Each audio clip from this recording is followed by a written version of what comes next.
ఐషు, అమ్మా నాన్నల కాళ్ళకి నమస్కరించి ఆశీర్వాదం తీసుకో. అలాగే మావయ్య. God bless. చల్లగా ఉండాలరా. ఆ మణి, నువ్వు వెళ్ళి దేవి పక్కన నిలబడు. అన్నయ్య, అది లైవ్.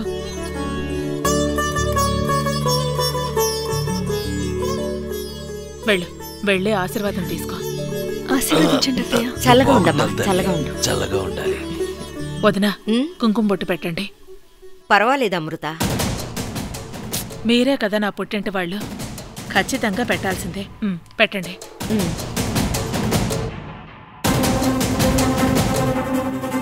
అయ్యో పాపం, ఇప్పుడు కుంకుమం పెడతాలే, రేపే ఈ కుంకుమ బొట్టు నుదుటి నుండి రాలిపోతుంది. పాపం ఇది తెలియకుండా నవ్వుకుంటున్నారు పిచ్చి వాళ్ళు. చల్లగా ఉండమ్మా. అది టివ్వమ్మా. వదినా, వెళ్ళి భోంచేద్దాం. పర్వాలేదు, ఉండని. లేదు, మీరు తప్పకుండా భోంచేసే వెళ్ళాలి. రండి, అందరూ పదండ్రా వెళ్దాం. అందరినీ పిలవండి. ఐషు, భోంచేద్దాం పద. రామాదేవి,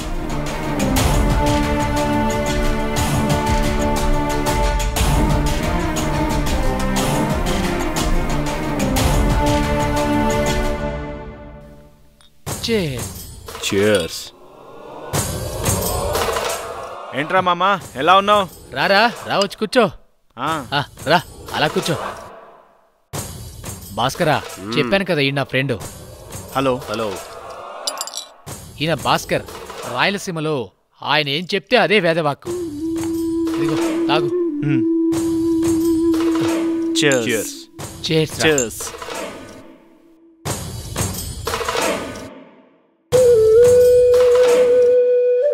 ఇతని వదన్నే మనం ఇక్కడి నుంచి కిడ్నాప్ చేయాలి. అంతే కదా, చాలా చిన్న మ్యాటర్ ఇది. డీటెయిల్స్ అన్నీ నాకు ఇవ్వు, నేను చూసుకుంటా. అంత సులువుగా చేయొచ్చని నువ్వు అనుకోవద్దు. ఆ లేడీ 10 మంది మగాళ్లతో సమానం. మన భాస్కర్తో ఎంత గొడవ పడిందో నీకు తెలుసా? ఆ విషయం నేను చూసుకుంటానని చెప్పాను కదరా. అటువంటి వాటికి నా దగ్గర చాలా టెక్నిక్స్ ఉన్నాయి. అందుకే కదా నిన్ను పిలిచాను. ఇంకొక రౌండ్ కలుపు, అప్పుడు నా బుర్ర ఇంకా ఫ్రెష్ గా పనిచేస్తుంది.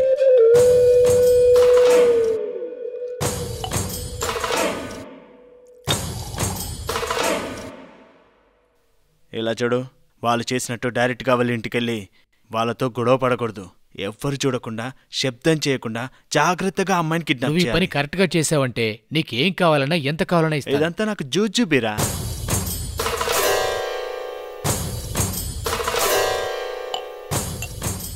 వీళ్ళ వదనకి ఈ ప్రాంతంలో ఒక కుటుంబం తనకి హెల్ప్ చేస్తుంది. రాయలసీమ నుంచి వచ్చి పెద్ద పెద్ద మినిస్టర్ల రికమెండేషన్ ఉండి కూడా వాళ్ళ అన్నయ్య బాడీని తీసుకెళ్లలేకపోయారు. ఒక ఆడదానితో కలిసి ఇతని వదిన చేతులు కలిపి వీళ్ళని ఎదిరించి బాడీని వీళ్ళకి అప్పగించకుండా వాళ్ళ పంతం నిలబెట్టుకున్నారు. అందుకనే నేను చెప్పేది, ఈ విషయాన్ని చాలా సున్నితంగా హ్యాండిల్ చేయాలి. అదేంట్రా నువ్వు? ఆ గొడవ జరుగుతున్నప్పుడు నాకు చెప్పాల్సిందే, నేను హ్యాండిల్ చేసేవాడిని. బాడీని వాళ్ళు తీసుకెళ్లకుండా చేసేవాడిని కదా.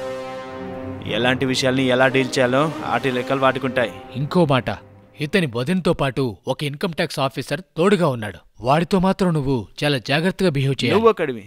పోయిన వారమే మన కుర్రాలో ఒక ఇన్కమ్ ట్యాక్స్ ఆఫీసర్ లేపేశారు, తెలుసా?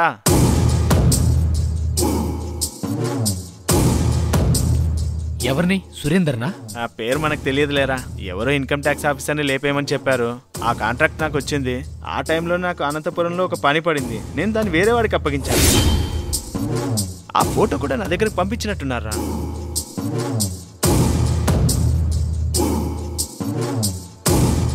ఆ ఫోటో నాకు ఎందుకులే అని చెప్పేసి నేను డిలీట్ చేశాను రా.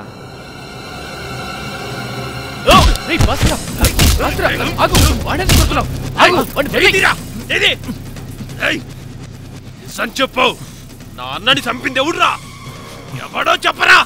చంపి దేవుడో నాకు తెలియదు, కానీ ఆ డీల్ నాకే వచ్చింది. ఇన్ని రోజులు నా అన్న యాక్సిడెంట్ లో పోయాడు అనుకుంటా, కానీ వాడిని చంపేసి ఉంటారా.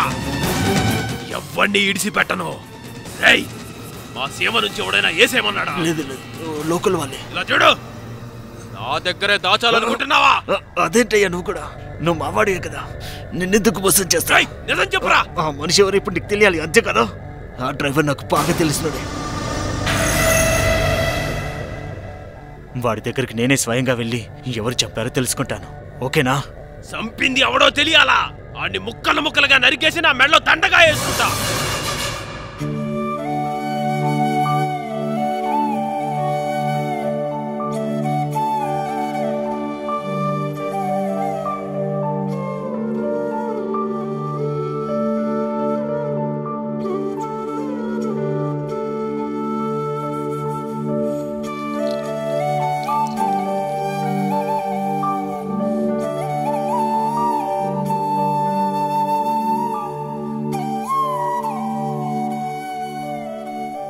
ఏమైంది?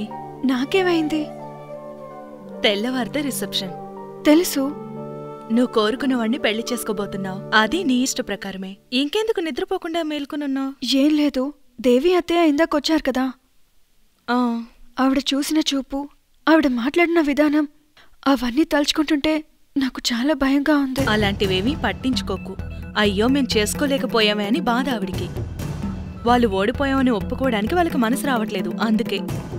నేను అక్కడ చూస్తూనే ఉన్నాను, ఆవిడ ముఖంలోనే తెలుస్తుంది ఆవిడెంత ఫీల్ అవుతుందని. లేదు లేదు సుధా, నీకు అర్థం కాలేదు. మహి మావయ్యతో నాకు నిశ్చితార్థం జరిగాక నన్ను ఎన్ని విధాలుగా టార్చర్ పెట్టిందో నీకు తెలుసా?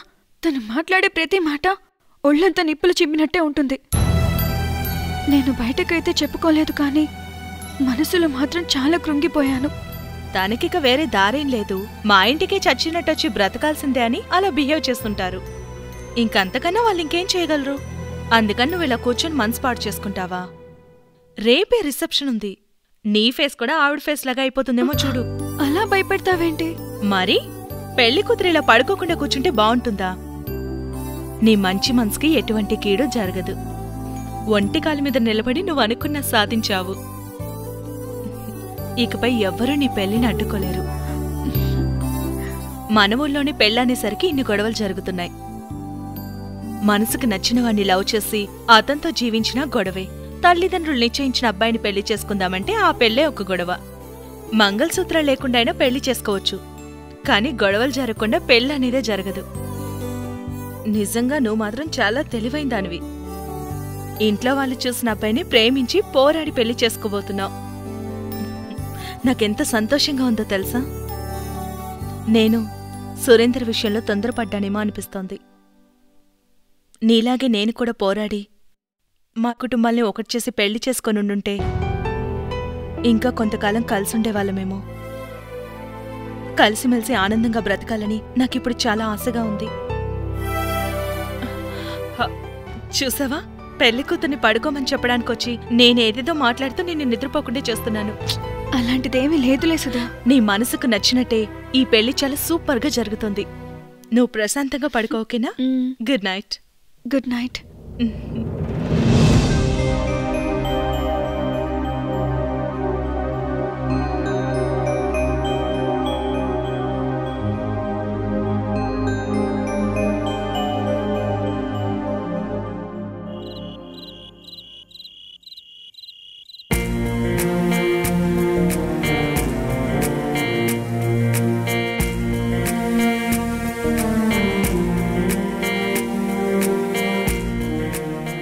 అన్నయ్య, ఏమైందిరా? నేను అస్సలు ఊహించలేదన్నయ్య. తల్లి లేని పిల్లల్ని పెంచుకొస్తున్నాని, వీళ్ళని ఎలా ఒక ఇంటి వాళ్ళని చెయ్యాలి అని నిద్రలేని ఎన్నో రాత్రులు గడిపాను. మీరు నాన్నకి నాన్నగా, అమ్మకి అమ్మగా మీరే దగ్గరుండి అన్ని విషయాలు చూసుకుంటున్నారు. రాయ్, చేతులు దించరా ముందు.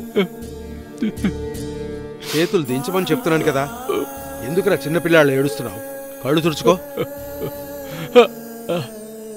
లేదన్నయ్య, నేను అస్సలు కంట్రోల్ చేసుకోలేకపోతున్నాను అన్నయ్య. కంట్రోల్ తప్పడానికి ఇప్పుడు ఏం చేశానని? ఎవరి కోసం ఇదంతా చేస్తోంది? నా తమ్ముడు కోసమే కదా. దీన్ని కూడా గొప్పగా చెప్తావేంట్రా? ఏడవడం ఆపు. తెల్లారబోతోంది. తెల్లవారుగానే పెళ్లి పనులు మొదలవుతాయి. రేపు రిసెప్షన్, ఎల్లుండి పెళ్లి కూడా. నాకున్న మొత్తం బెంగంతా పోయి నా మనసులో చాలా ధైర్యం వచ్చేసింది అన్నయ్య. ఇంతవరకు వచ్చాక భయం ఎందుకురా? లేదన్నయ్య, నేను చాలా చాలా పాపాలు చేశారేమో, అందుకనే నా కొడుక్కి ఆ పాపాలన్నీ తిప్పి తిప్పి కొడుతున్నాయి. రేయ్, నా తమ్ముడికి పాపాలు చేయడం తెలియదురా. నువ్వెందుకురా అలా అనుకుంటా? అది కాదన్నయ్య, గణేష్కి వయసు అయిపోతుంది, వాడికి ఎలా పెళ్లి చేయాలని మదనపడుతూ ఉండేవాడిని. వాడు అసలు పెళ్లి చేసుకోనని ఒంటికాల మీద నిలబడుతూ ఉండేవాడు. వాడేమో పెళ్లికి ఒప్పుకున్న తర్వాత అనవసరమైన గొడవలు, గందరగోళాలు. జరిగిన దాంట్లో మాస్టర్ కుటుంబం తప్పేం లేదు, మన కుటుంబం మీద కూడా తప్పులేదు. నేను చేసిన పాపాలే కదా ఇలా ప్రతీకారం తీర్చుకుంటున్నాయి. శంకరా, ఇచ్చివాళ్ల మాట్లాడుకో. ఇప్పుడు పాతవి తవ్వుకుంటే ఏమొస్తుందిరా? లేదన్నయ్య, చెప్తున్నానంతే. ఇంకేం మాట్లాడుకో, వెళ్ళి పడుకో. రేపు పొద్దున్నే చాలా పనులున్నాయి. అవునన్నయ్య, చాలా సంవత్సరాల తర్వాత నేను ఈ రోజే ప్రశాంతంగా నిద్రపోతాను. వెళ్ళి ప్రశాంతంగా పడుకో.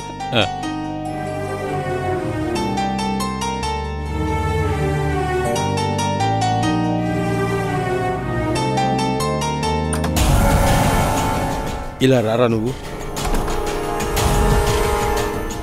కూర్చో.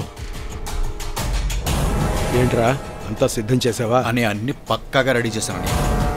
రేపు ఆ అమ్మాయి పార్లర్కి వెళ్ళిందంటే తిరిగింటికి రాదు. తోడుగా వెళ్లే వాళ్ళని ఏం చేయాలనుకుంటున్నావు? అన్ని ఏర్పాట్లు చేశానన్నయ్య.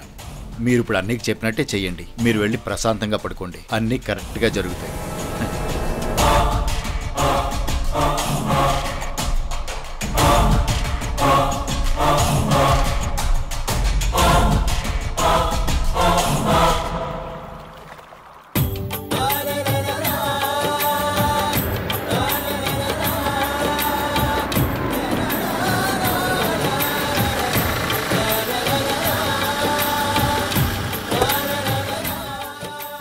వచ్చేసాం మాస్టర్ గారు, త్వరగా దిగండి, టైం అవుతుంది కదా.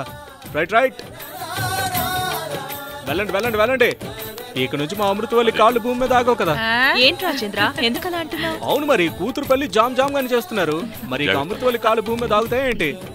అరే త్వరగా దిగండి మామ్స్. ఎందుకు అలా తొందర పెడతారు? పెళ్లి కూతురు సేఫ్ గా కిందకి దిగుద్దా? దారొదలండి ముందు. రేయ్, నీకంటే నా మేనకోడలు నేను జాగ్రత్తగానే చూసుకున్నాను. హలో మిస్టర్ మామ్స్, మీరెలా మీ చెల్లెల మీద ప్రేమ చూపిస్తున్నారో అలాగే నేను మా అక్క మీద ప్రేమ పెంచుకున్నాను. ప్రేమకి మధ్య పోటీ పెట్టకండి. Be careful. అదే నన్ను నేను అనుకుంటున్నా. ఈ ప్రపంచంలో పనికిమాలిన వాళ్ళే ఇలా మాట్లాడుతూ నిలబడతారు. వాడితో నీకు మాట్లాడి చెప్తున్నారు కదా, వెళ్ళండి. రామ్మా, త్వరగా వెళ్ళు. చిన్న అమృత, కుడికాలు పెడిదిగమ్మా. ఐషు జాగ్రత్తరా. నువ్వు వెళ్ళి లగేజ్ తీసుకురా. రవి, మహేష్, లగేజ్ అంట మొత్తం తెచ్చేయండి. అన్నయ్య చూసావా? తర్వాత చూద్దాంలారా, నువ్వు రా ముందు. వీడో పెద్ద సైట్ ఇంజనీర్ లాగా అందరికి పనులు చెప్తున్నాడు. త్వరగా రండి మాస్టర్ గారు. నెమ్మదిగా చూసుకున్నాడు అమ్మా. అన్నా, ఒకసారి డోర్ ఓపెన్ చేస్తారా? అలాగే తమ్ముడు. రండి. నమస్తే అండి.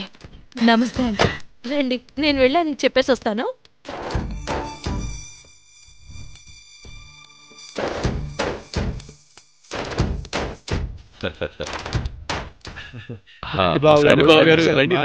రండి. అందరికీ నమస్కారం. నమస్కారం. అరే గోపాల్, విడివిడిగా రూమ్స్ అరేంజ్ చేసావా? నేనే వెళ్ళి దగ్గరుండి రెడీ చేశానయ్యా. అన్ని పక్కాగా ఉన్నాయి. అలాగే బావగారు, పైన లెఫ్ట్ లో ఉన్న రూమ్లన్నీ కూడా మీరు వాడుకోవచ్చు. ఓకేనా? చాలా థ్యాంక్స్ అండి. లగేజ్ మొత్తం పైన పెట్టేయండి. బావగారు, వచ్చే దారిలో హెవీ ట్రాఫిక్ లేదండి, అంత ట్రాఫిక్ ఉన్నట్టు అనిపించలేదు.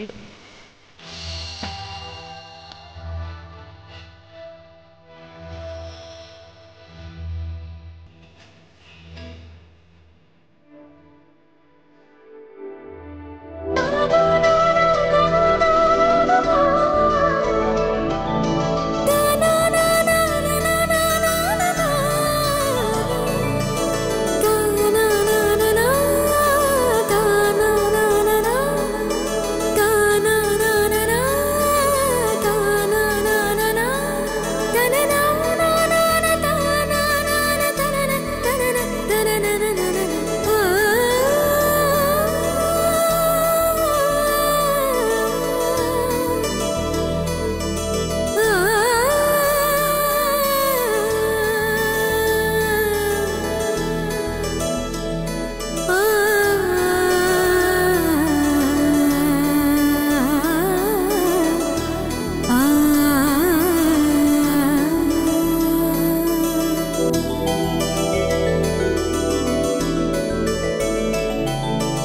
సుధాక్క, నేను వెళ్ళిపోనా? మనకు రూమ్స్ ఇచ్చేసారు కదా, నేను వెళ్ళి రూమ్లో ఉంటా. ఎందుకు కంగారు? ఇక్కడ పెద్దవాళ్ళందరూ మాట్లాడుకుంటున్నారు కదా. నీకేం తెలుసు, ఇక్కడ టికెట్ లేకుండా సినిమా నడుస్తోంది. సినిమానా? ఎక్కడ? Romance film. అదే ఎక్కడ? అవును మరి, నీకు ప్రొజెక్టర్ వేసి 70mm స్క్రీన్లో చూపిస్తారు మరి. నీ పక్కనట్టు చూడు. నా పక్కన?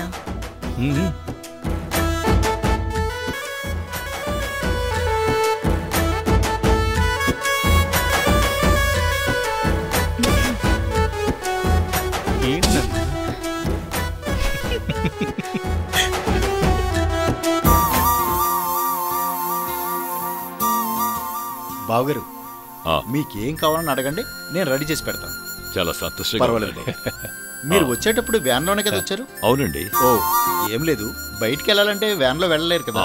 బైక్ కార్ ఏదైనా కావాలంటే చెప్పండి, నేను రెడీ చేసేస్తాను. అయ్యో, ఇక్కడ మాకేం పనులు? నాన్న, అయినా కూడా మీకెందుకండి శ్రమ? నాన్న, ఏంట్రా? ఏంటమ్మా, ఏదో అడగాలనుకుంటున్నావు కదా, అది చెప్పమ్మా. బయటికి వెళ్ళే పని ఉందా? అరే నువ్వొక్క దానివి, మనింటి అమ్మాయివే కదా, ఏం కావాలో చెప్పు. ఎందుకు అంతలా ఆలోచిస్తున్నావు? అయ్యో, నేను మర్చిపోయాను అన్నయ్య గారు. ఐశ్వర్య అదేదో మేకప్ వేసుకోవాలి, బ్యూటీ పార్లర్కి వెళ్ళాలని ముందే చెప్పింది, నేను మర్చిపోయాను. ఎందుకమ్మా దీనికి కూడా అంత ఆలోచన? ఏం కావాలన్నా మీరు మమ్మల్ని ధైర్యంగా అడగచ్చు. అదేంటి బావగారు, బ్యూటీ పార్లర్ వాళ్ళని ఇక్కడికి రమ్మంటే ఇక్కడికే వచ్చి చేస్తారు కదా, దీనికోసం మళ్ళీ బయటికి వెళ్ళాలా ఏంటి? అదేం లేదండి బావగారు, ఇదంతా హడావుడిగా జరిగిపోయింది కదా, అందుకే ఆ తొందరలో ఏం చేయాలో అర్థం కాలేదు. ఇప్పుడిప్పుడే అన్ని ఆలోచించుకుంటూ ఒక్కొక్కడిగా చేస్తూ అయ్యో మీరొకరు బావగారు, నాతో ఒక్క మాట ముందుగా చెప్పుంటే మీకు 100 మందిని తీసుకొచ్చి నిలబెట్టేవాడిని. ఇప్పటికి కూడా మించిపోయింది ఏం లేదు బావగారు. గోపాల్, మన కారు ఉంది కదా, బ్యూటీ పార్లర్ కట దగ్గరుండి పంపించు. సరే అన్నయ్య, నేను చూసుకుంటాను. రామా, మనం వెళదాం. ఎందుకమ్మా ఇంతమంది? ఆమె కూడా ఒకళ్ళు వెళ్తే చాలు కదా, మిగతా వాళ్ళందరూ ఇక్కడే ఉండొచ్చు కదా. కరెక్ట్ గాని చెప్పారు. పూర్ణని ఆగమని కావ్యని పంపించండి. పూర్ణ ఇక్కడుంటే ఏదో పని చేస్తుంది. నా కోడలెందుకు పనులు చేయాలి? తన పనిని కూడా నేనే చూసుకుంటాలే. కావ్య, నువ్వు మీ అక్కతో పాటు వెళ్ళరా. సరేనమ్మా, నాకిచ్చే. లోపలికి కూర్చుని రండి. సుబ్బారావు అయ్యగారు,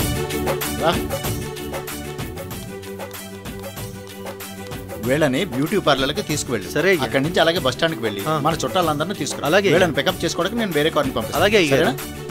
ఇలా చూడండి, వెళ్ళేటప్పుడు ఈ కారులో వెళ్ళండి, మీరు మళ్ళీ తిరిగి వచ్చేటప్పుడు వేరే కారు పంపిస్తాను, ఆ కారు ఎక్కి మీరు వచ్చేయండి. సరే మామయ్య అని గట్టిగా చెప్పొచ్చు కదా. అలాగే మావయ్య. జాగ్రత్తగా వెళ్ళండి. సరే మావయ్య.